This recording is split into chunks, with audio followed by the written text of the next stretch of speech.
Like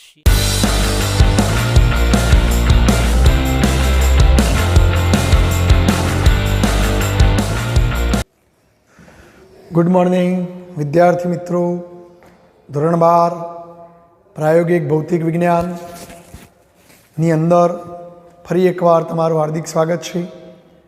મિત્રો, આજે આપણે અંતર્ગોળ અરીસાનો એક પ્રયોગ ભણવા માગીએ છીએ. મિત્રો, આપણા ભાગ 2 ની અંદર પાઠ 9 કિરણ પ્રકાશ શાસ્ત્રમાં અંતર્ગોળ અરીસો, બહિર્ગોળ લેન્સ આ બધું આપણે ભણ્યા છીએ. તો એના અનુસંધાનમાં આપણને પ્રાયોગિક બુકની અંદર પ્રયોગ નંબર 9 આપવામાં આવેલો છે, જેનો હેતુ છે અંતર્ગોળ અરીસાના કિસ્સામાં જુદા જુદા વસ્તુ અંતર યુ, વસ્તુ અંતરને આપણે યુ કહીશું, અને તેને અનુરૂપ પ્રતિબિંબ અંતર વીનો મૂલ્યો શોધી અને ગણતરીથી તેની કેન્દ્ર લંબાઈ શોધવી. આમ તો જર્નલમાં આટલો જ પ્રયોગ છે મિત્રો, પરંતુ બોર્ડની પરીક્ષામાં ગુજરાત માધ્યમિક શિક્ષણ બોર્ડ જે પ્રશ્નપત્રો મોકલે છે તેની અંદર ઘણીવાર આવું પણ પૂછાય છે કે યુ ઇન્ટુ વી વિરુદ્ધ યુ પ્લસ વી, એટલે કે વાય અક્ષ ઉપર યુ ઇન્ટુ વી લો, એક્સ અક્ષ ઉપર યુ પ્લસ વીનો મૂલ્યો લઈ અને એનો આલેખ દોરી એ આલેખની મદદથી કેન્દ્ર લંબાઈ શોધવી. એટલે મેં અહીંયા વધારામાં આ વાત પણ સમજાવવાનો પ્રયત્ન કરીશું. મિત્રો, જોઈએ આપણે પહેલાં તો અવલોકનો આપણે ખાસ સમજી લઈએ. અંતર્ગોળ અરીસાની અંદાજિત કેન્દ્ર લંબાઈ એફ શોધવી. તો જો આપણે થિયરીમાં કેન્દ્ર લંબાઈ કોને કહીએ છીએ યાદ કરો કે ભાઈ, જો કોઈ અંતર્ગોળ અરીસો હોય, આને અરીસાનો ધ્રુવ પી કહેવાય.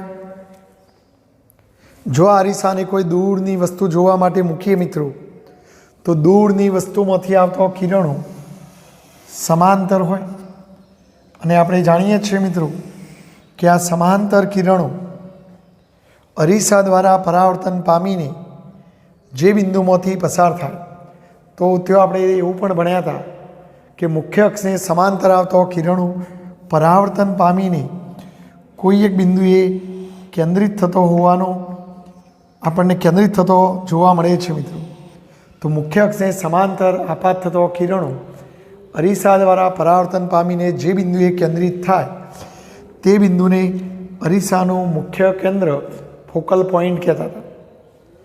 અરીસાના ધ્રુવથી આ મુખ્ય કેન્દ્ર સુધીના અંતરની અરીસાની કેન્દ્ર લંબાઈ કહેવાય. જો તમે કોઈ દૂરની વસ્તુ સામે અરીસો આમ ગોઠવ્યો હોય, તો એ દૂરની વસ્તુનું પ્રતિબિંબ અહીંયા રચાય. મિત્રો, હવે અંદાજિત કેન્દ્ર લંબાઈ કેવી રીતે શોધવી એ હું હમણાં તમને બતાવું. તમારે એક કાગળનું પૂંઠું લેવાનું હોય મિત્રો, આવું એક પડદાનું કામ કરશે. અરીસો આપણે સ્ટેન્ડ ઉપર ગોઠવવાનું. કોઈ દૂરની વસ્તુ, કોઈ લીમડો હોય, કોઈ બારીની જાળી હોય, તો દૂરની વસ્તુ સામે આમ અરીસો ગોઠવવાનો, અને પછી આ પડદાને અહીંયા ગોઠવીને આમ સરકાવીને આગો પાછો કરવાનો, અને એ દૂરની વસ્તુનું પડદા ઉપર પ્રતિબિંબ પડે. આપણે જાણીએ છીએ કે વાસ્તવિક પ્રતિબિંબને પડદા ઉપર ઝીલી શકાય. તો અહીંયા એ દૂરની વસ્તુનું પ્રતિબિંબ જો અહીં રચાતું હોય, તો તમે આ પડદો આગો પાછો કરીને જો આટલા લાવશો, તો એ પડદા ઉપર તમને એનું પ્રતિબિંબ દેખાશે. જ્યારે તમને એ પડદા ઉપર પ્રતિબિંબ દેખાય, તો એ પડદાથી અહીં સુધીના અંતરની શું કહેવાય? કેન્દ્ર લંબાઈ. તો આ રીતે આપણે અંદાજિત કેન્દ્ર લંબાઈ નક્કી કરી શકીએ, જો હું તમને પ્રાયોગિક રીતે બતાવવાનો પ્રયત્ન કરું. મિત્રો,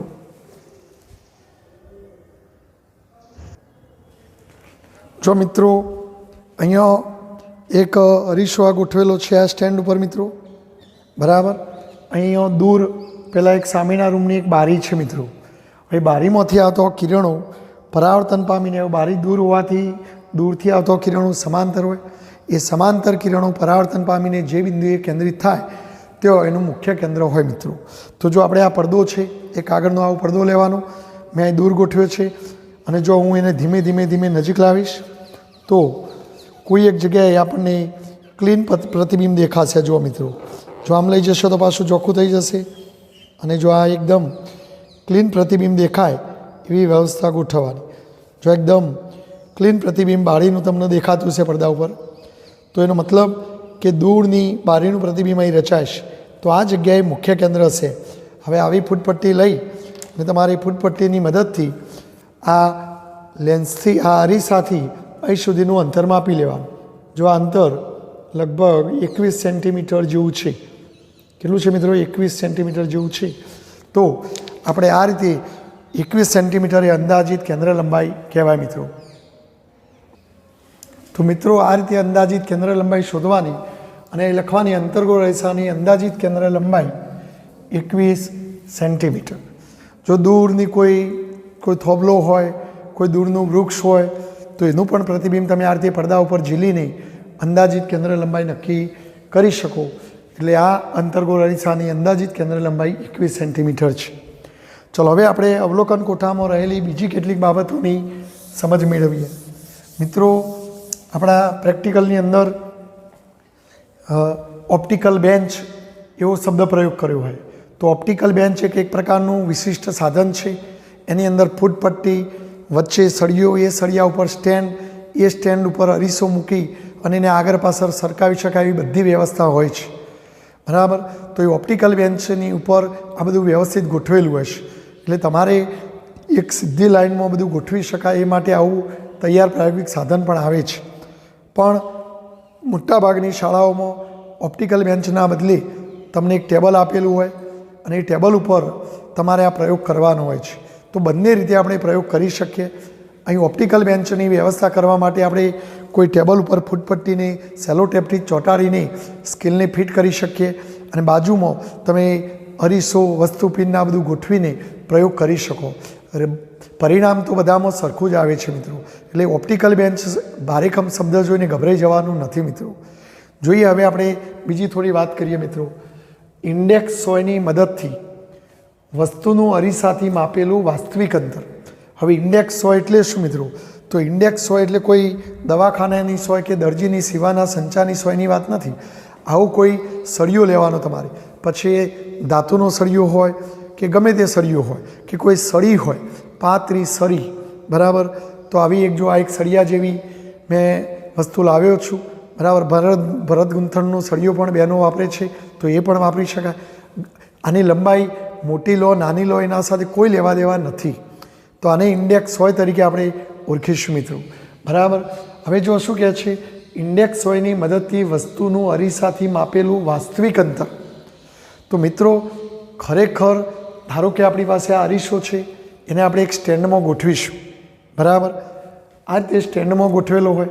અહીં લાકડાનું આ એક સ્ટેન્ડ છે મિત્રો, એના ઉપર અરીસાને બેસાડેલો છે.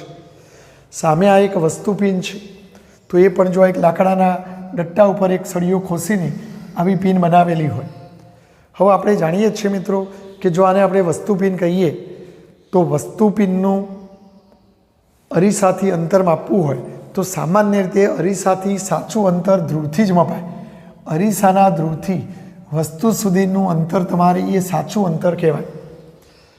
બરાબર? પરંતુ આપણે જ્યારે ફૂટપટ્ટીથી માપીએ તો ફૂટપટ્ટી અહીંયા ટેબલ ઉપર નીચે હોય અને અરીસો આ રીતે ગોઠવેલો હોય, એટલે તમે તો અહીંથી આ ભાગને જોઈને અહીંયા સેન્ટર પોઈન્ટથી અહીં સુધીનું, સેન્ટર પોઈન્ટ સુધીનું અંતર માપવાના. બરાબર? તો એ અવલોકિત અંતર કહેવાય. શું કહેવાય? અવલોકિત. પણ સાચું અંતર તો આ જ થવાનું મિત્રો. તો એ L0 કહેવાય, સાચું અંતર.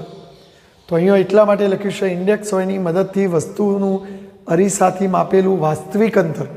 તો જો એ આપણે કેવી રીતે માપવાનું? તો આપણી પાસે જો આ અરીસો હોય મિત્રો, અહીંયા વસ્તુ હોય, તો આ વસ્તુની ટોચ, તો આ આપણી ઇન્ડેક્સ સોયનો એક છેડો વસ્તુની ટોચ ઉપર ગોઠવવાનો અને એક છેડો અહીંયા રાખવાનો. તો અહીંથી અહીં સુધી રાખવાનો અને અહીંયા આપણી પેલી પિન, વસ્તુ પિનની ટોચ આવવી જોઈએ. તો આ સાચું અંતર છે, કારણ કે સાચું અંતર એટલે અરીસાના ધ્રુવથી માપેલું અંતર. તો આપણે આ વસ્તુ પિનની ટોચ અને અરીસાના ધ્રુવ, એટલે તમારે આ સોય લઈ મિત્રો અને આ સોયને અરીસાના ધ્રુવને ટચ કરાવવાની મિત્રો. અરીસાના ધ્રુવને આમ ટચ કરાવવાની, અહીં સુધીનું અંતર લેવાનું. જો કોઈનો સળિયો નાનો હશે તો એ અંતર ઓછું આવશે. ટૂંકમાં મિત્રો આ જે આ અંતર થવાનું એ આપણા ઇન્ડેક્સ વાયની લંબાઈ જેટલું જ થવાનું મિત્રો, બરાબર. અને પછી એ લંબાઈ તમારે માપી લેવાની. હું હમણાં તમને પ્રેક્ટિકલી પણ બતાવું છું મિત્રો. તો એ લંબાઈ માપવાની અને એ લંબાઈને એ અંતરને વાસ્તવિક અંતર કહેવાય. તો આપણે અહીંથી અહીં સુધીના અંતરને વાસ્તવિક અંતર L0 કહીશું. પણ પ્રેક્ટિકલમાં આપણે શું કરીએ છીએ મિત્રો કે આ રીતની ગોઠવણ હોય તો આપણે એવું સમજી બેસીએ છીએ કે અરીસો અહીંયા આના ઉપર છે, માટે આ આટલાથી આપણે અંતર માપીએ છીએ અને અહીંયા પિન અહીંયા છે એટલે અહીંયા મિડલ સુધીનું અંતર. એટલે આપણે પ્રેક્ટિકલમાં આ અંતર માપીએ છીએ કે ભાઈ ચલો આ કેટલા લખ્યા છે મિત્રો 50, આ કેટલા લખ્યા છે 10, તો આ બે વચ્ચેનું અંતર કેટલું થાય તો 50 ઓછા 10 એટલે 40 થાય. તો એ અંતર સાચું અંતર નથી મિત્રો. સાચું અંતર તો અહીંથી જે થાય એ છે અને એ અંતર સ્વાભાવિક છે કે થોડું વધારે હશે. જો આને અરીસાની જે ઉપરની ધાર, એ અરીસાની ઉપરની ધારને અપરાઇટ કહેવાય. અરીસાનો અપરાઇટ, તો અરીસાનો અપરાઇટ એટલે આ છેડો, જો અહીંયા આ છેડો તો આ અપરાઇટનું સ્થાન અને આ શું કહે છે જુઓ માપપટ્ટી ઉપર અરીસાનું અપરાઇટ સ્થાન. તો આ માપપટ્ટી ઉપર, તો આ માપપટ્ટી ઉપર અરીસાનું અપરાઇટ સ્થાન અને વસ્તુનું અપરાઇટ સ્થાન. તો આ વસ્તુનું અપરાઇટ સ્થાન, એ બે સ્થાન વચ્ચેનો તફાવત. જો કોઈ 10માંથી 50 બાદ કરશે તો -40 આવશે અને કોઈ 50માંથી 10 બાદ કરશે તો +40 આવશે, બરાબર. જ્યારે અહીંથી અંતર માપવું છે તો આ રીડિંગ અને આ રીડિંગનો તફાવત લેવાનો, તો એ સાચું અંતર કહેવાય મિત્રો. તો ઇન્ડેક્સ વાયની મદદથી વસ્તુનું અરીસાથી માપેલું વાસ્તવિક અંતર L0 અને અરીસાથી વસ્તુનું અવલોકિત અંતર, આ અવલોકિત અંતર કહેવાય. ચલો હું એમ કહું કે આ મારું વાસ્તવિક અંતર 38 સેન્ટીમીટર છે મિત્રો, જે આપણા ઇન્ડેક્સ વાયની લંબાઈ જેટલું હોય. જ્યારે આ અંતર ધારો કે 37.8 સેન્ટીમીટર છે, બરાબર. તો જો પેલું અંતર હું લખીશ 38 સેન્ટીમીટર, સાચું અંતર વાસ્તવિક અંતર મોટું હશે અને અવલોકિત અંતર એ ઓછું હશે, ધારો કે 37.8 સેન્ટીમીટર. તો હવે જો હું આ મોટા અંતરમાંથી આ નાનું અંતર બાદ કરું તો આ ઈ કહેવાય. તો તમારે અહીંયા વસ્તુ અંતર માટે ઇન્ડેક્સ સુધારો. ઈ બરાબર વાસ્તવિક અંતર ઓછા અવલોકિત અંતર. તો વાસ્તવિક અંતર 38 હતું, અવલોકિત અંતર 37.8 હતું, તો એ તફાવત કેટલો આવશે મિત્રો 0.2 સેન્ટીમીટર. તો એનો મતલબ કે આ જે ડિસ્ટન્સ છે મિત્રો, આ ડિસ્ટન્સ 0.2 સેન્ટીમીટર હશે, રાઈટ. એટલે જો આ તમારું 37.8 અને આ 0.2 ભેગું કરો તો આખું 38 થઈ જાય, સાચું અંતર થઈ જાય. બોલો ઓકે. ફરી એકવાર જુઓ મિત્રો, ઇન્ડેક્સ વાયની મદદથી વસ્તુનું અરીસાથી માપેલું વાસ્તવિક અંતર, વાસ્તવિક એટલે સાચું, અને સાચું અંતર હંમેશા અરીસાના ધ્રુવથી મપાય મિત્રો. પણ પ્રયોગશાળામાં આપણે ધ્રુવથી માપવાના બદલે અહીં સ્ટેન્ડ ઉપર ફૂટપટ્ટી ગોઠવીએ ત્યાંથી માપીએ છીએ, અને ત્યાંથી માપશો એટલે આટલું ખોટું તમે માપવાના, દર વખત આટલું ઓછું જ આવવાનું. તો સાચું અંતર કરવા માટે છેલ્લે આ સુધારો ઉમેરવો પડે. એટલે આપણે બંને અંતર પહેલાં માપી લઈએ. વાસ્તવિક અંતરને L0 કહીએ અને પેલા અરીસાથી વસ્તુનું અવલોકિત અંતર, અવલોકન ઉપરથી મળેલું અંતર, તો એ શોધવાનું, જેને L0' કહેવાનું. તો માપપટ્ટી ઉપર અરીસાના અપરાઇટનું સ્થાન અને પેલા વસ્તુપિનના અપરાઇટનું સ્થાન, એ બે સ્થાન વચ્ચેનો તફાવત. તો એ બે સ્થાન વચ્ચેનો તફાવત લો તો એ તમને L0' મળે. માટે હવે સુધારો કરવો હોય તો તમારે પેલા અંતરમાંથી પેલું અંતર બાદ કરો તો આટલું અંતર આવે. તો આટલું અંતર દર વખત તમે માપશો ફૂટપટ્ટીથી એ ઓછું આવશે. એટલે સાચું બનાવવા એટલું ઉમેરવું પડે. અને એટલે તો તમે જોઈ શકો છો કે વસ્તુ અંતર યુ સાચું બનાવવા માટે એ ઉમેરેલું છે. આવું ને આવું તમે પ્રતિબિંબ પિન માટે પણ કરી શકો. તો આ વસ્તુ પિનના બદલે તમારે પ્રતિબિંબ પિન લેવાની મિત્રો, કે ભાઈ ચલો અહીંયા તમે પ્રતિબિંબ પિન ગોઠવી.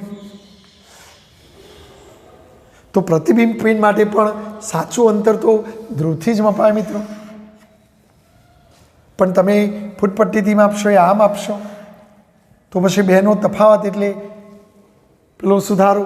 તો તે જ રીતે પ્રતિબિંબ પિન માટેનો સુધારો EI બરાબર સાચું અંતર LI ઓછા પેલું અવલોકિત અંતર બેનો તફાવત. તો જો વાસ્તવિક અંતર ઓછા અવલોકિત અંતર કરવાનું અને એ પણ એટલું જ આવશે કારણ કે અરીસો આટલો તમને તફાવત બતાવશે તો એ પણ 0.2 સેન્ટીમીટર આવશે. જો આ બાબત હું તમને પ્રાયોગિક સાધન ઉપર બતાવવાનો પ્રયત્ન કરું મિત્રો. જો મિત્રો અહીં તમને ટેબલ ઉપર આવી ફૂટપટ્ટી લગાવી દીધી હશે, બરાબર. ખુલ્લી પણ હોઈ શકે મિત્રો, બરાબર. જો મારી પાસે આ એક સ્ટેન્ડ છે મિત્રો, આ સ્ટેન્ડ ઉપર હું અરીસો અહીં ગોઠવીશ. જો અરીસો મિડલમાં છે એટલે આપણે અંતર માપવા માટે અહીં આટલેથી અંતર માપવું જોઈએ મિડલમાંથી. હવે તમને આવી બે પિનો પણ આપેલી હશે મિત્રો. એકને તમારે વસ્તુ પિન એવું નામ આપવાનું, બરાબર. ધારો કે આપણે આવી કોઈ હું સફેદ બનાવી દઉં અથવા કલર કરેલો જ હોય મિત્રો, તો આવી પિન એક વસ્તુ પિન છે મિત્રો અને આવી એક પિનને પ્રતિબિંબ પિન કહેવાની. જો આપણે ધારો કે સાચું અંતર માપવું હોય મિત્રો તો આ અરીસા આ એક ઇન્ડેક્સ હોય એનો એક છેડો અહીં અરીસાના ધ્રુવ પર ટચ કરાવવાનો અને બીજો છેડો અહીંયા પિનની ટોચ ઉપર રાખવાનો મિત્રો. તો આ સાચું અંતર કહેવાય જે તમારે ફૂટપટ્ટીથી માપી લેવાનું રહેશે મિત્રો. અને એ જ મિત્રો એ આ ઇન્ડેક્સ હોયની લંબાઈ જેટલું હોય જેને આપણે L0 કહીશું, બરાબર. જ્યારે પેલું પ્રાયોગિક અવલોકન તો એ તમે અહીં સેન્ટરથી માપશો મિત્રો. એટલે જો તમે અહીંયા ધારો કે આપણે આટલી પહેલેથી ગોઠવી રાખ્યું હોય આમ, બરાબર. તો જો આ જે અંતર છે મિત્રો અરીસાના ધ્રુવથી અહીં સુધીનું એ L0 કહેવાય. જ્યારે આના સેન્ટર પોઈન્ટ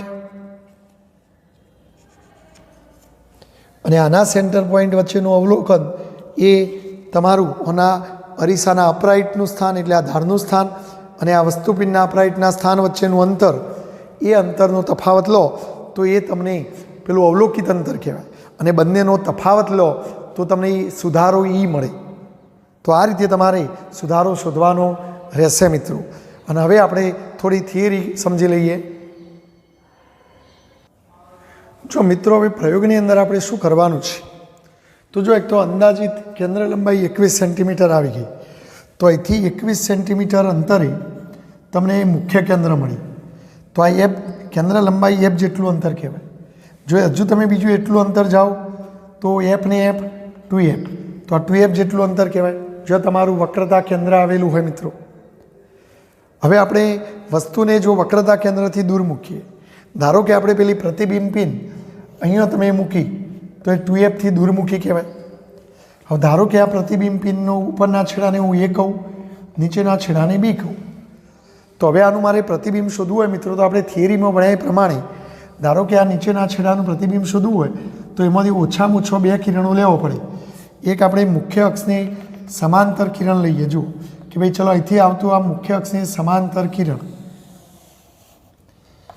અને મુખ્ય અક્ષને સમાંતર આવતું કિરણ પરાવર્તન પામીને મુખ્ય કેન્દ્રમાંથી પસાર થાય. તો જો આ મુખ્ય કેન્દ્રમાંથી આમ પાછું જશે પરાવર્તિત થઈને.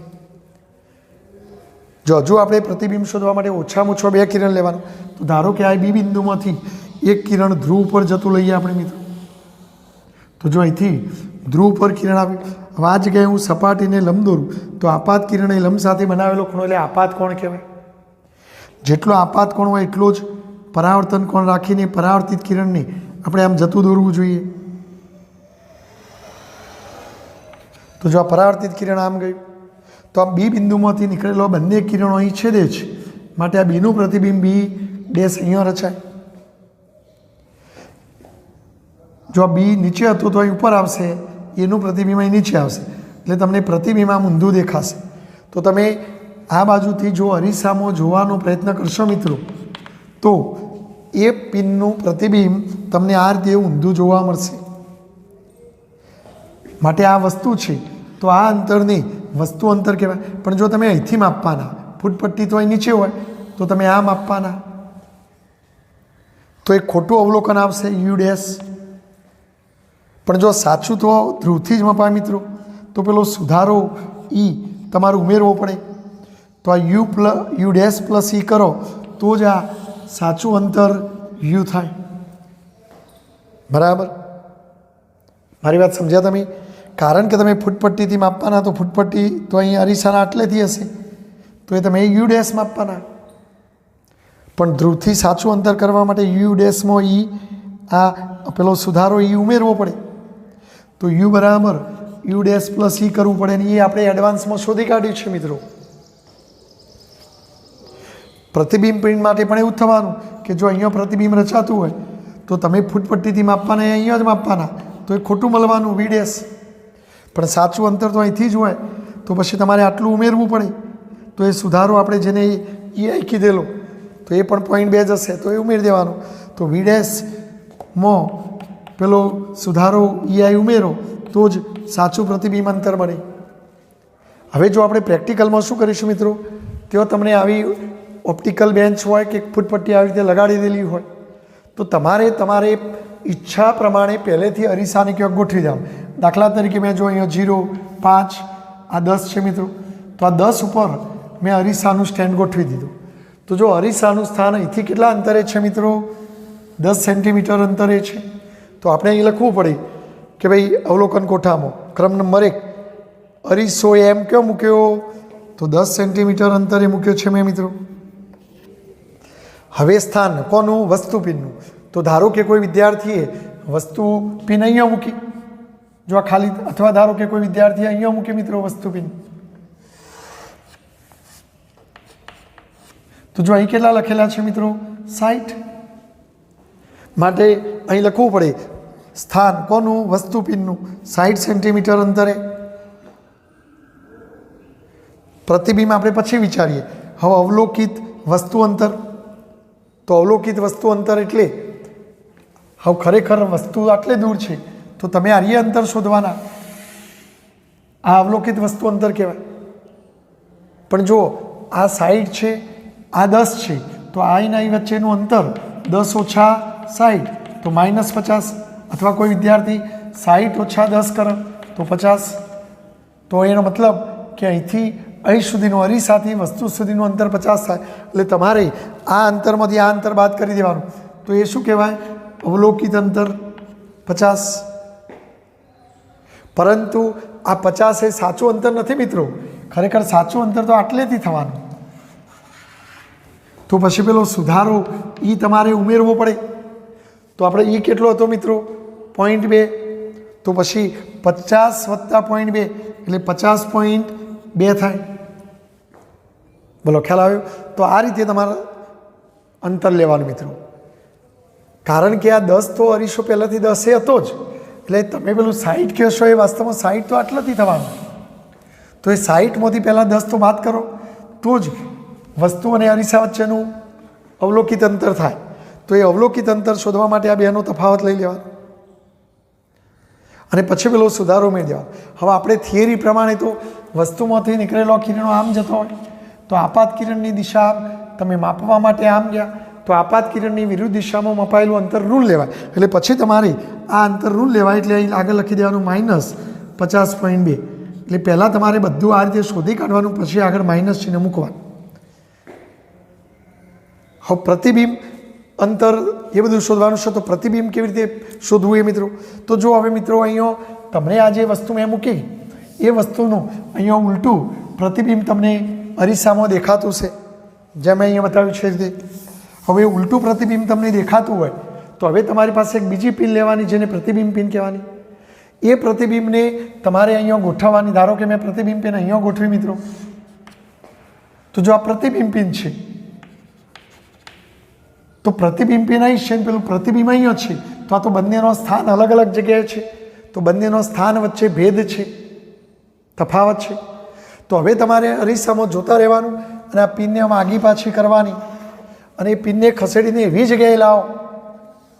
જો પિનને મેં અહીંયા લાવ્યો કે જેથી તમારી ઓરિજિનલ પ્રતિબિંબ પિન અને અરીસામાં દેખાતું પેલું પ્રતિબિંબ બંને એક જ સ્થાને આવી જાય, બંને એકબીજા ઉપર આમ સંપાત થતો હોય અને એવી જગ્યા તમારે શોધી કાઢવાની. હવે જો બંને એક જ સ્થાને આવે તો હવે એમની વચ્ચે સ્થાનનો ભેદ નથી, તો એને કહેવાય દ્રષ્ટિ સ્થાન ભેદ દૂર કર્યો કહેવાય. પહેલાં અલગ અલગ જગ્યાએ હોય તો એ તમે દ્રષ્ટિ એટલે આંખથી જુઓ તો બંનેનો સ્થાન અલગ અલગ, તો એને દ્રષ્ટિ સ્થાન ભેદ છે એમ કહેવાય. પણ જ્યારે બંને એકબીજા ઉપર સંપાત થઈ જાય તો એ દ્રષ્ટિ સ્થાન ભેદ દૂર થયો કહેવાય. અને એવું થઈ જાય એ વખતે પછી તમારે અટકાવી દેવાની, પિનને ખસેડવાની નહીં. તો એ તમારી પ્રતિબિંબ પિન આવી ગઈ કહેવાય. તો હવે જુઓ અહીં પ્રતિબિંબ પિન કેટલા ઉપર છે મિત્રો? તો અહીં જોવાનું તમારે. જો આ 35 છે આટલું, તો આ થોડું ઓછું છે, તો 34.8. તો અહીંયા તમારે લખવું પડે પ્રતિબિંબ પિનનું સ્થાન 34.8, બરાબર. પરંતુ અરીસાથી એનું અંતર કેટલું? તો જો આ 34.8 એટલે આ 0થી અંતર છે, તો પછી એમાંથી પાછું તમારે 10 બાદ કરવું પડે. તો એ 10 બાદ કરો તો જ અવલોકિત પ્રતિબિંબ અંતર મળે. તો અવલોકિત પ્રતિબિંબ અંતર શોધવું હોય તો તમારા 34.8માંથી 10 બાદ કરવા પડે. તો જે આવે તે લખવાનું 24.8. તો જો 34.8માંથી 10 જો તો 24.8 આવે. પણ જો મિત્રો હજુ આ એક ખોટું જ છે, કારણ કે ખરેખર તો અહીંથી જ આ અંતર સાચું છે. તો એ સાચું કરવા માટે પાછું આટલું પેલું ઉમેરવું પડે. તો એ આપણો પ્રતિબિંબ પિન માટેનો ઇન્ડેક્સ સુધારો 0.2. તો પાછું એમાં 0.2 ઉમેરો, તો 24.8માં 0.2 ઉમેરો તો 25 સેન્ટીમીટર. તો આમ આ અરીસાના ધ્રુવથી આ પ્રતિબિંબનું અંતર 25 સેન્ટીમીટર થાય. તો આ રીતે તમારે અવલોકન લેવું પડે. પણ જો પ્રતિબિંબનું અંતરમાં આમ જવાનું, આપાત કિરણની દિશાથી વિરુદ્ધ જતો એ પણ માઇનસ, એટલે પછી છેલ્લે માઇનસ લખવાનું. તો આ રીતે તમારે અવલોકન લેવાનું. જો હું એ થોડો પ્રયોગમાં તમને બતાવવાનો પ્રયત્ન કરું મિત્રો. જો વિદ્યાર્થી મિત્રો, મેં અહીંયા એક ઓપ્ટિકલ બેન્ચ બનાવવાનો પ્રયાસ કર્યો છે. આ ટેબલ ઉપર એક ફૂટપટ્ટી ચોંટાડી દીધી છે. આ ફૂટપટ્ટીનો 0 છે, બરાબર. જો સૌથી પહેલાં હું એક સ્ટેન્ડ ઉપર આ રીતે અરીસો ગોઠવીશ. ધારો કે અરીસાનું સ્થાન હું અહીંયા ફૂટપટ્ટી ઉપર 10 ઉપર ગોઠવું મિત્રો. જો આ 10 ઉપર મેં ગોઠવ્યું, તો જો આ અરીસાનું સ્થાન 10 ઉપર, એટલે આપણે પેલા અવલોકન કોઠાની અંદર મિત્રો, આ અવલોકન કોઠાની અંદર અહીંયા આપણે લખવું પડે ક્રમ 1 અરીસો M. તો અરીસો 10 સેન્ટીમીટર અંતરે છે મિત્રો, તો ત્યાં આપણે 10 લખીશું. હવે સ્થાન વસ્તુપિન. તો જો વસ્તુનું સ્થાન, હવે આપણે અંદાજિત કેન્દ્ર લંબાઈ કેટલી આવી હતી મિત્રો? 21. તો આ 10થી 21 ઉમેરો તો 21 ને 10 31. તો 31 આગળ તમે અંદાજિત આમ લીટી દોરો તો એ મુખ્ય કેન્દ્ર એ અંદાજિત અહીંયા હોઈ શકે. એમાં બીજું 21 ઉમેરો, અથવા 10થી 21 42 એટલે 52. તો 52 આગળ મિત્રો 2F હશે. હવે વસ્તુને જો તમે અહીંથી આમ દૂર મૂકો તો 2Fથી દૂર કહેવાય. જો અહીંયા મૂકો તો F ને 2Fની વચ્ચે કહેવાય, બરાબર. ધારો કે હું અહીંયા મિત્રો કે ભાઈ આને હું વસ્તુપિન કહીશ અને અહીં 70 ઉપર એને આમ ગોઠવું છું. તો જો આ અરીસાની સામે મેં વસ્તુપિન કેટલા અંતરે ગોઠવી? 70. એટલે જો ફૂટપટ્ટીના 0થી અહીં સુધીનું અંતર 70, એટલે મૂળ તો આ 70 થયું મિત્રો, પણ અરીસાથી તો અંતર આ થવાનું. તો પછી આ વસ્તુ અંતર યુ ડેશ શોધવું હોય તો 70માંથી 10 બાદ કરી દો તો એ કેટલું થવાનું મિત્રો? 60.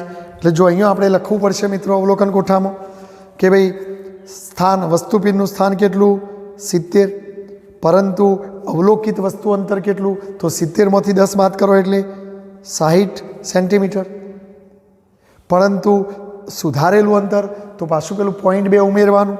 તો 60 વત્તા 0.2 એટલે 60.2. તો યુ બરાબર યુ ડેશ પ્લસ સી 60.2. પણ તો આ અંતર કેવું લેવાનું મિત્રો? માઇનસ. તો આ રીતે થયું. હવે જો આપણે આવી એક પિન લેવાની મિત્રો. હવે પિન લઈ અને તમારે અરીસામાં આમ જોશો તો અરીસામાં જોશો તમે તો તમને આ પિનનું પ્રતિબિંબ દેખાતું હશે, પણ એ પ્રતિબિંબ આમ ઊંધું દેખાતું હશે. જો પ્રતિબિંબ પિન એવી લેવાની કે જે અરીસાના ધ્રુવથી એની ટોચ એટલામાં આવવી જોઈએ. પિન બહુ ઊંચી પણ નહીં લેવાની, બહુ નીચી પણ નહીં લેવાની, બરાબર. તો હવે તમને એનું પ્રતિબિંબ દેખાતું હશે. અને હવે આ પિન લઈ અને તમારે અહીંયા મૂકવાની અને આમ સરકાવવાની, અને આમ સરકાવીને અંદર દેખાતું પ્રતિબિંબ અને આ પિનની ટોચ બંને એકબીજા ઉપર સંપાત થાય એવું શોધી કાઢવાનું. તો જો આ પિનને તમારે અહીં મૂકીને આમ સરકાવવાનું મિત્રો,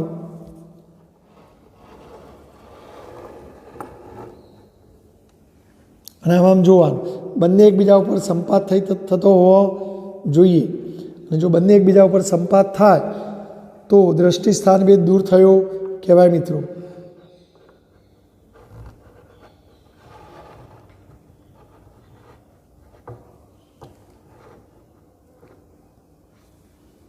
મેં હમણાં તમને જે પેલું પાટિયામાં બતાવ્યું એ રીતે તમારે પ્રયોગ કરવાનો રહેશે મિત્રો.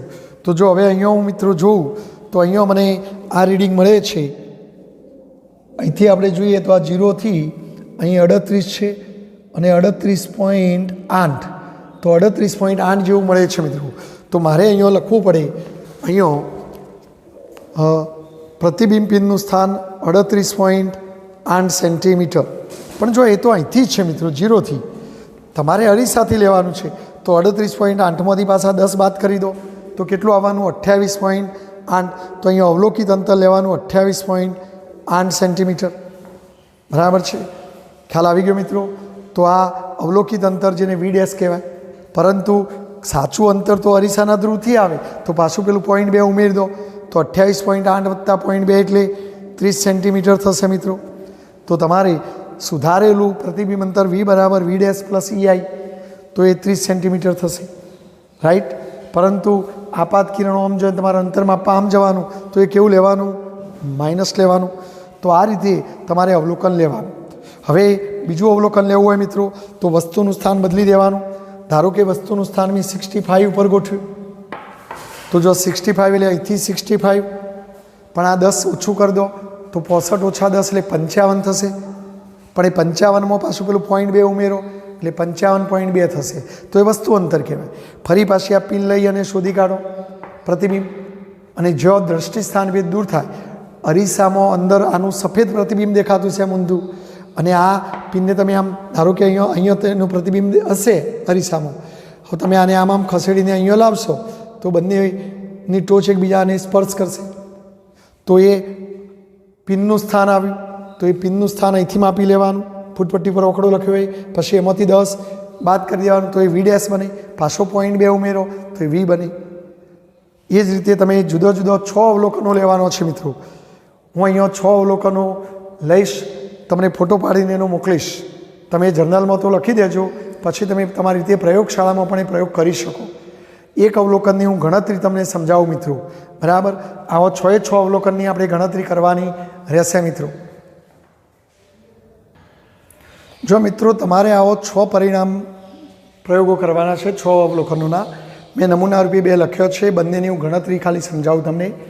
તમે થિયરીમાં આ ગાઉસનું સમીકરણ ભણી ગયા અરીસા માટે. 1/f બરાબર 1/v પ્લસ 1/u. લસા લીધો, ઉલટાવી દો એટલે આ સૂત્ર બને. આ સૂત્રની મદદથી ગણતરી કરીને કેન્દ્ર લંબાઈ શોધી શકાય.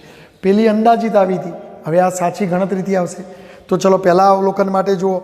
વસ્તુ અંતર u -60.2, પ્રતિબિંબ અંતર V -30.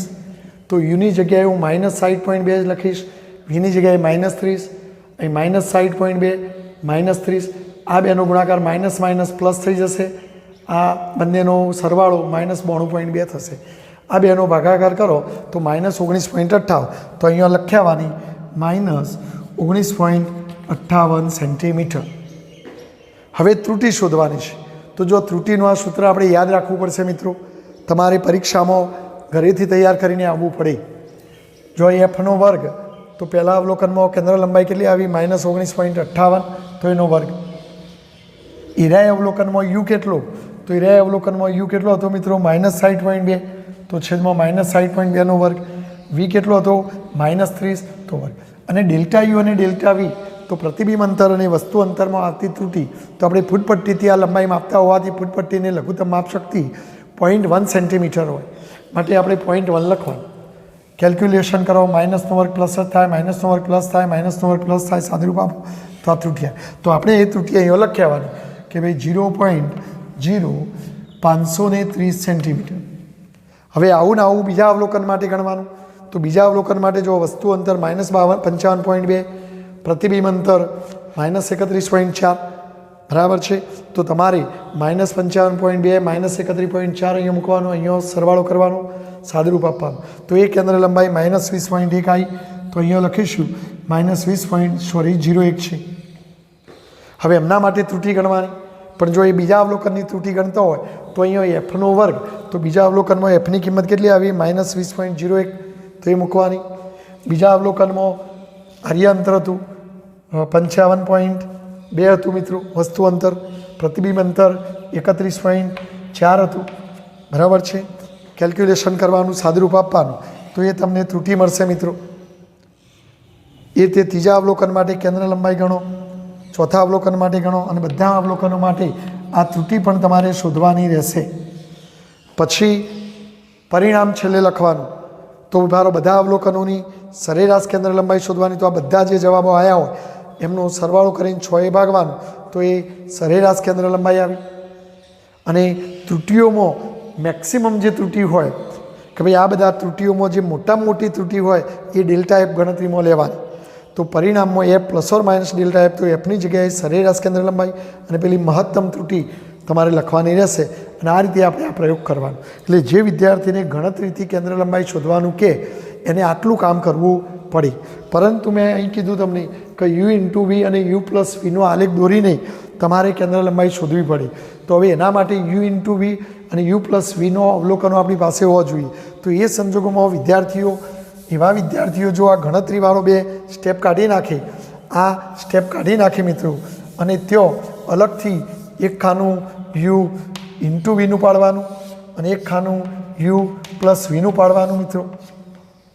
જો અહીંયા તમે જુઓ યુ ઇન્ટુ વી, તો ઉપર આ 2નો ગુણાકાર અને 2નો ગુણાકાર કેટલો આવ્યો? 1806.2। તો આ પહેલા અવલોકનમાં 1806.2 આવશે। જ્યારે યુ પ્લસ વિચ્છેદવાળું પદ કેટલું આવ્યું? -92.2 આવ્યું। એ રીતે બીજા અવલોકનમાં જુઓ યુ ઇન્ટુ એટલે ઉપરવાળું પદ એમનો ગુણાકાર 1773.28 આવ્યો અને નીચેનું પદ -86.6 આવ્યું। બોલો, આ રીતે તમે 6 અવલોકનો માટે આ લઈ શકો મિત્રો। અને હવે જો આપણે એનો આલેખ દોરીશું મિત્રો કોઈ વિદ્યાર્થીને જો આ પૂછાય તો તમારે અહીંયા અલગથી you into Vinu ખાનું, you plus વીનું ખાનું બનાવી દેવાનું। જો મેં જે 6 રીડિંગ લીધો છે, મારો અવલોકનો આ ટાઈપનો છે। હવે જો યુ ઇન્ટુ વીને હું વાય અક્ષ ઉપર લઈશ, બરાબર, અને યુ પ્લસ વીને હું એક્સ અક્ષ ઉપર લઈશ। પણ જો એ બધા મૂલ્યો ઋણ છે મિત્રો, અને ઋણ છે એટલે મેં અહીંથી જ ઉગમ બિંદુ પછી આ બાજુ બધો ઋણ આવે એટલે આમ દોર્યું છે। જો ધન હોય તો અહીંયા અક્ષ દોરીને આમ લઈ જવું પડે। આ તો બધો ધન જ છે એટલે મેં ઊભી વાય અક્ષ ઉપર રાખીશ। તો વાય અક્ષ ઉપર યુ ઇન્ટુ વી, એક્સ અક્ષ ઉપર યુ પ્લસ વી, બરાબર। હવે જો અહીં નાનામાં નાનું મૂલ્ય મિત્રો -79.9 છે, એનાથી નાનું છે જ નહીં, તો પછી એ બધો રીડિંગ લેવાની જરૂર નથી। એટલે આપણે શું કરવાનું? એક્સ અક્ષ ઉપર આવો કાપો મૂકી દેવાનો અને પહેલું જ ખાનું 79 લઈ લેવાનું, પછી 79, 80, 81, 82, 83 રીતે લેવાનું।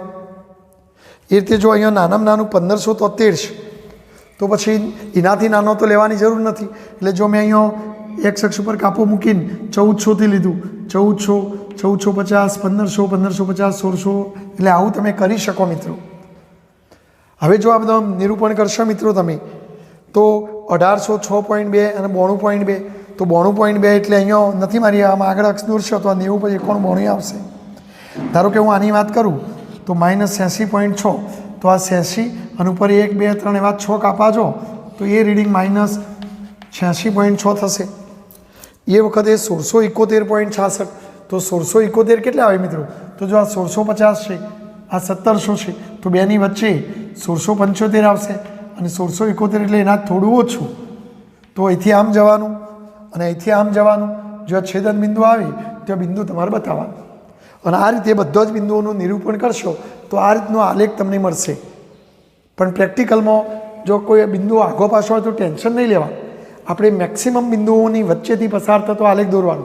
જેમ કે જો મારું એક બિંદુ અહીંયા આવે છે, કંઈ આવે છે, કંઈ આવે છે, કંઈ આવે છે, તો આપણે કંઈ એવું જરૂર નહીં કે ઘણાઓમાં વોકી ચૂંકી લીટી દોર્યું, તો એ વોકી ચૂંકી નહીં દોરવાની, વધુ મહત્તમ બિંદુઓમાંથી પસાર થતો વચ્ચેથી પસાર થતી સીધું રેખા દોરી દેવાની।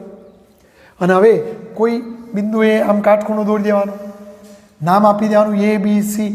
હવે ઢાર બરાબર આપણે જાણીએ છીએ મિત્રો AB ભાગ્યા BC। હવે ABની લંબાઈ એટલે આ ઊભી લંબાઈ, તો ઊભી લંબાઈ ઊભી અક્ષ ઉપરથી મળે, તો અહીંથી તમારે અહીંયા જવાનું, તો આ અને અહીંયા જવાનું, તો આ 2 રીડિંગોનો તફાવત લો તો તમને ABની લંબાઈ મળે મિત્રો।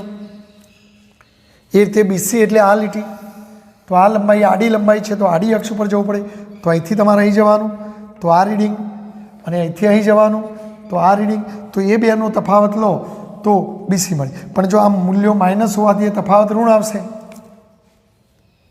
અને પછી સાદુરૂપ આપો તો ઢાર મળે, અને ઢાર એ જ કેન્દ્ર લંબાઈ થાય મિત્રો. કારણ કે એબી એ તમને યુ ઇન્ટુ વીનું માપ આપશે, અને બીસીની લંબાઈ એ યુ પ્લસ વીનું માપ આપશે. અને મિત્રો આ તો સૂત્ર આપણી કેન્દ્ર લંબાઈનું જ છે, તો એ ઢાર એ જ કેન્દ્ર લંબાઈ બની જશે. અને આ રીતે તમે આલેખથી પણ કેન્દ્ર લંબાઈ ગણી શકો. થોડું કઠિન કામ છે મિત્રો. અરીસાની અંદર પ્રતિબિંબ કેવી રીતે દેખાય એ હું અહીં લગભગ બતાવવાનો પ્રયત્ન કરતો હતો, પણ એ બતાવી ન શક્યો. પણ તમે પ્રયોગ કરશો એટલે તમને ખ્યાલ આવી જશે મિત્રો. પ્રયોગને તમે સમજી ગયા હશો. હવે હું એનો ફોટોગ્રાફ્સ લઈ અને સાથે સાથે વિડીયોની સાથે જ મોકલું છું મિત્રો. તમે એમાંથી ઉતારી દેશો.